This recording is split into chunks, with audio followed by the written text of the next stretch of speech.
Short Stories of the Artman. Episode 15. The Forest Trail. My brother pushed me hard into the tall weeds and yelled, "Don't come back without them." He and his friends turned and ran down the forest trail around a sharp turn out of sight. Soon I couldn't hear their laughter anymore, and that scared me. I realized I was alone in the creepy forest and started crying harder. We were halfway to the campsite when they realized we forgot to bring matches for the fire. My big brother Kyle decided I was the one who had to go back to get them.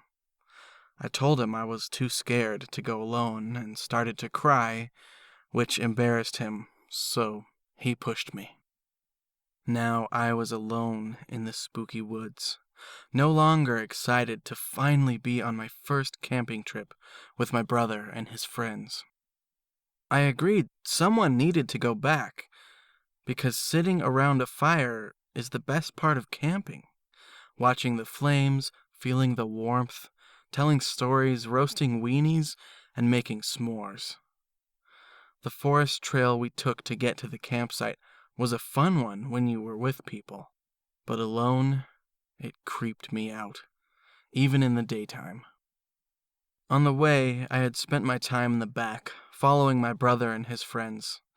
I was just happy to be with them, so I tried to stay out of their way. There was my big brother Kyle, his hairy friend Steve, and a funny skinny guy named Ricky. If I laughed too hard at one of their jokes, they'd stop and look back at me like I was ruining their fun. My brother would always just say, "Shut up, Nolan." So I just walked in the back, alone. But now, I was really alone. I got up and started running. I was running toward the moment when I could be back with them. I kept my eyes on the trail, jumping over tree roots and large rocks. I hated the feeling of all the trees around me. I felt like behind every tangle of foliage, something was waiting to jump out and grab me. With my eyes down, running fast, I smelled something funny, but it didn't register in my brain until it happened. I ran right into one of the older kids I knew from the school bus. He went to high school like my brother, and he was mean. No one liked him. He always wore this black leather jacket with zippers all over it. He had really long, greasy black hair. He wore steel-toe boots over ripped-up jeans. Everyone called him Smoky Pete. He's the creepy kid everyone avoids, and I had knocked him over. I saw something bright red fall from his hand and bounce across the trail to land in tall grass. I jumped up and tried to run, but his hand reached out lightning fast and grabbed me. Whoa, where do you think you're going? You can't just knock me over like that and think you're getting away with it. Suddenly, being alone on that forest trail didn't seem so bad. "I'm really sorry," I spurted out. "It won't happen again. I just wasn't paying attention. I'm really sorry." I felt blood trickle out of my nose and down my face. "Yeah, you were really booking. What's the hurry? You even bloodied yourself up a bit. Not good, little man, not good. But the worst part is you knocked out my smoke. I don't like cigarettes that have fallen on the ground. Do you?" I didn't say anything. He was still holding me, so I couldn't get away. He hit me. I said, "Would you like that? Smoking a cigarette that fell on the dirty ground?" I shook my head. He hit me again. "I can't hear you. What's that?" "No," I said. I wasn't crying yet, but you could tell I was close, and I hated that. He started to laugh. "I've got it. You're going to pick up that cigarette and smoke it. I looked over at him, shaking my head, my eyes pleading. Oh yeah, down to the butt. Now pick it up. I started crying. No, please don't. I'm really sorry. Pick it up. I stood there, starting to shake a little. He reached over and smacked the back of my head. I said pick it up. I picked it up and lifted it to my mouth. Do it. I held my breath and sucked on it, feeling dirt between my lips. Then I blew out the smoke. Oh no, you need to inhale. I hope you're enjoying that dirt too. He twisted my arm, sending a sharp pain through me. Okay, I screamed past dripping tears. I took another puff, this time breathing the smoke in. A weird feeling rushed to my head as I felt the smoke filling my lungs. Then I pulled it out and bent over, coughing hard.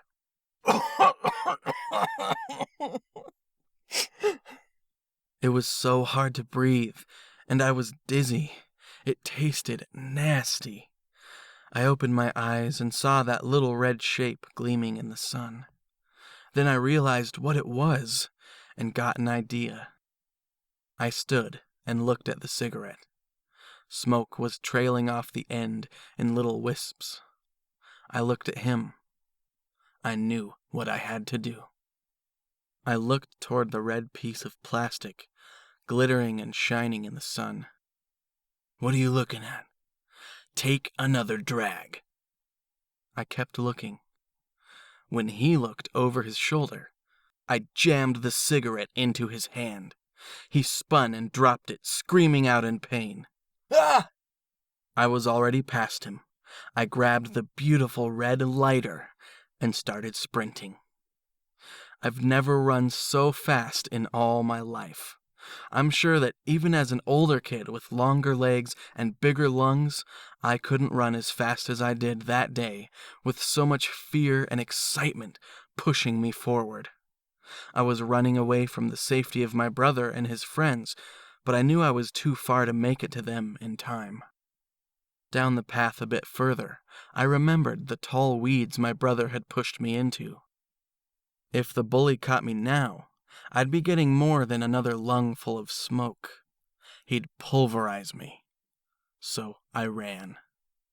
I came to the turn in the trail and dove into the weeds. I hit the ground and lay as still and silent as possible. The weeds had a weird, sweet smell to them. Soon I heard his feet pound past me on the trail. His loud swearing scared me. I did not want to find out what he would do to me. I waited until I couldn't hear his footfalls anymore.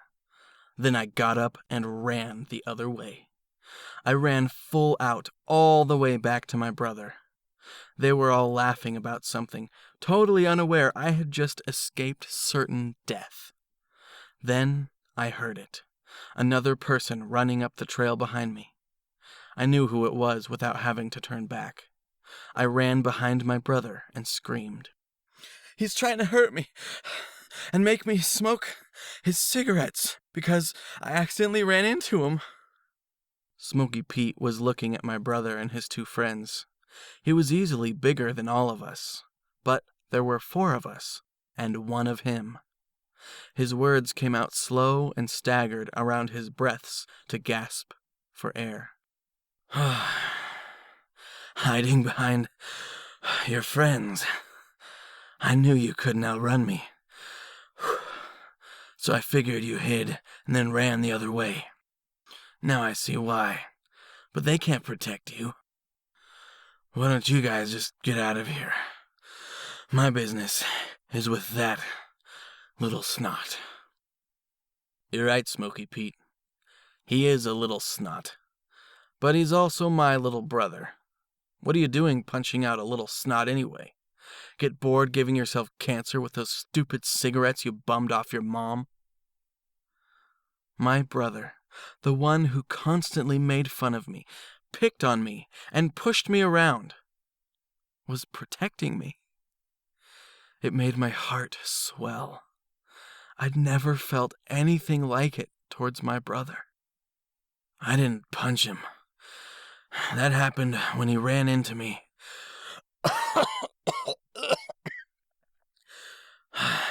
And knocked my smoke into the dirt.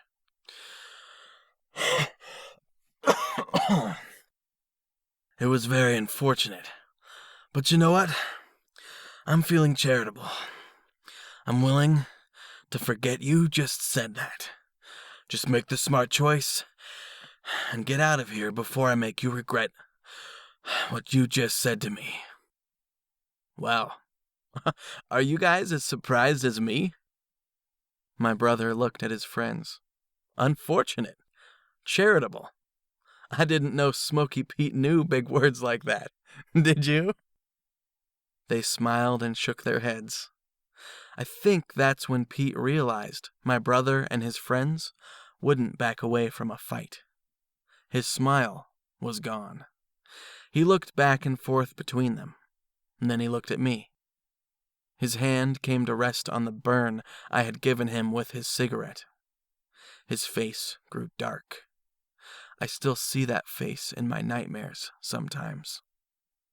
He took out a cigarette, and then felt around in his pocket. Missing something, Smoky Pete? Stop calling me that. He put his cigarette away, then looked up at us. He stepped forward, putting my brother and his friends on alert.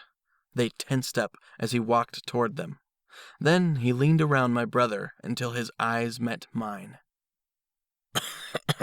Next time, kid, you're going to do more than cough. Hey, my brother yelled as he pushed Pete to the ground. He walked forward and stood over him. If you ever lay a finger on my brother, I will follow my nose to your smell and beat you until you don't know what hole to smoke out of. You got me? Smoky Pete. Steve and Ricky walked over and stood next to my brother. Pete crawled away, then stood up and ran away. When he was out of sight, they all turned to me. Dude, you're lucky we were here, little man, Ricky said. Yeah, dude, he would have murdered you, Steve said. I know, I said. I looked at my brother and said, thanks. Yeah, whatever. You're crazy. How did you outrun that kid? I guess he's probably got bad lungs, but he's huge. He made me smoke the cigarette I knocked out of his mouth. It burned and made me cough hard. He was going to make me smoke it again, so I burned him with it and ran. You what? Steve said. No way, Ricky said. Are you serious, dude? Said Steve. I nodded my head with a smile. None of these guys had ever looked at me like that before. Real admiration on their faces and pride in my brother's eyes. For once, they thought I was cool. It only lasted for a few seconds, but I'll never forget those glorious few seconds. Then the smile slid off my brother's face. Hey, wait, he said. What, man? Said Ricky, still smiling. Nolan got away, but he didn't get any matches. You couldn't have made it all the way home and back in the time you were gone. They all looked at me with frowns. Oh, yeah, said Ricky. Oh, man, no fire? Steve said. I'm not going back that way, dude.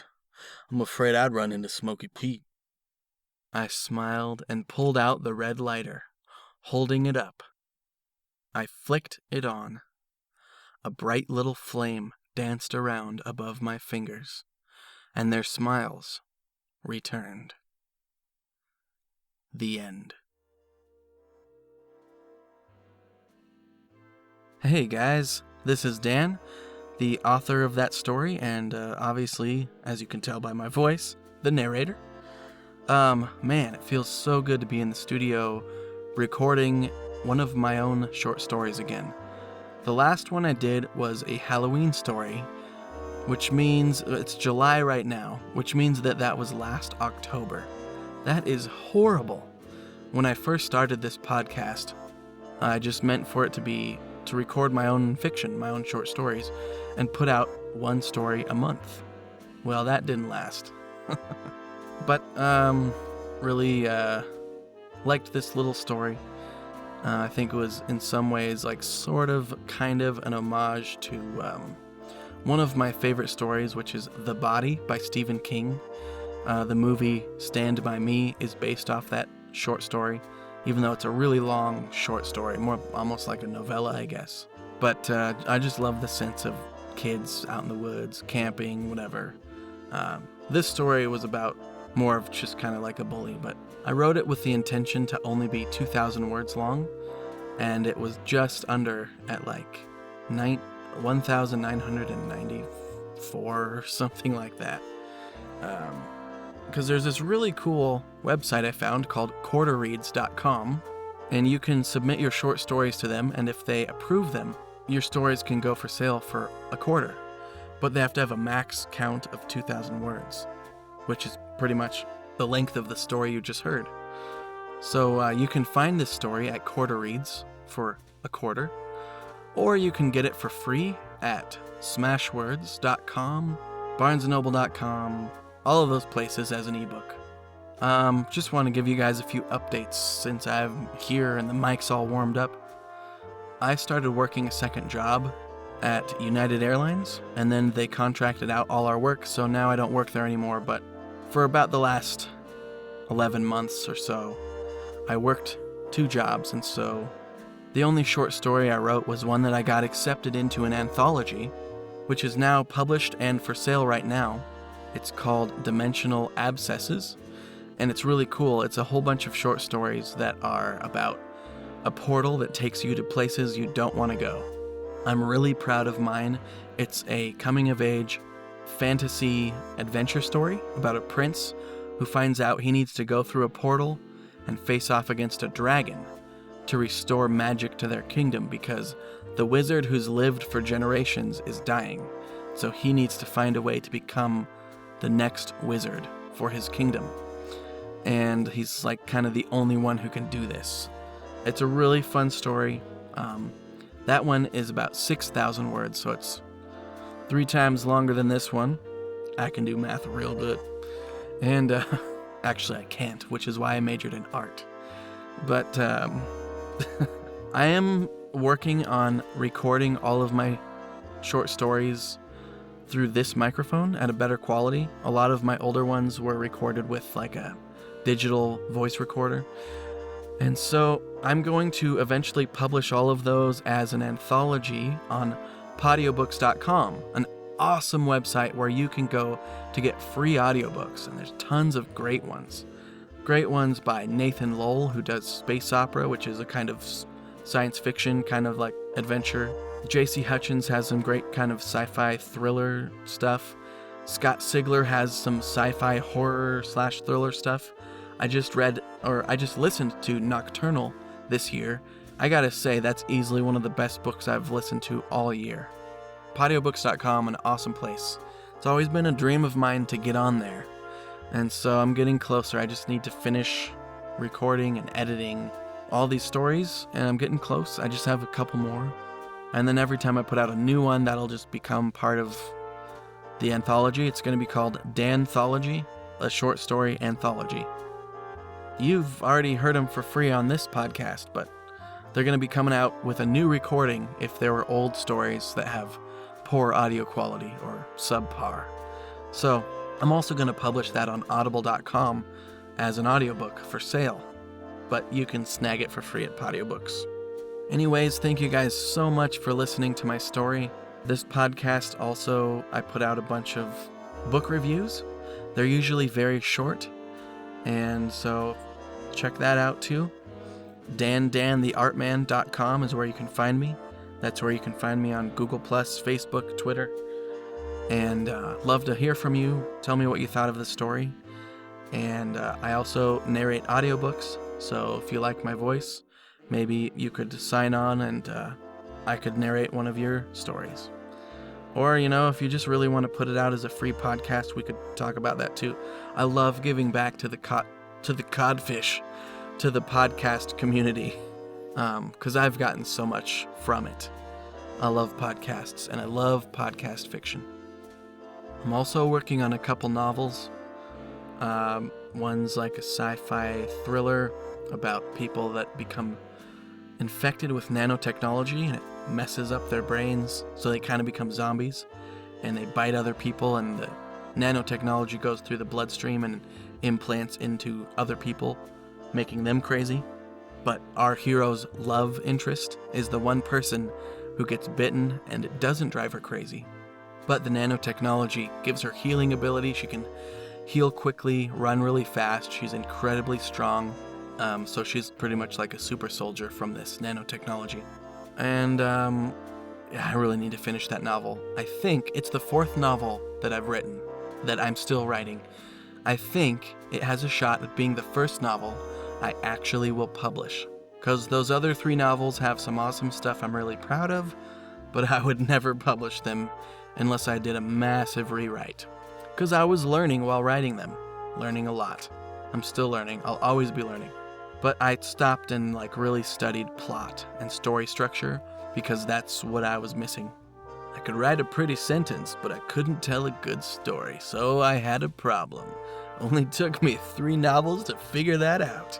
Oh yeah. Anyways, you can tell it's time for me to hit the stop button and let you guys get to another podcast. So again, thank you so much for listening, and if you're still listening, thanks for listening to all my updates and jibba jabba. So I hope you really enjoyed this story. Pick it up as an ebook if you want to, for free. And DanDanTheArtMan.com is where you can find me. Hope you guys have a great one, and I hope it's not too long down the road until you're hearing from me again with another new short story. Talk to you later. This podcast is licensed under a Creative Commons Attribution, Non-Commercial, No Derivative Works license.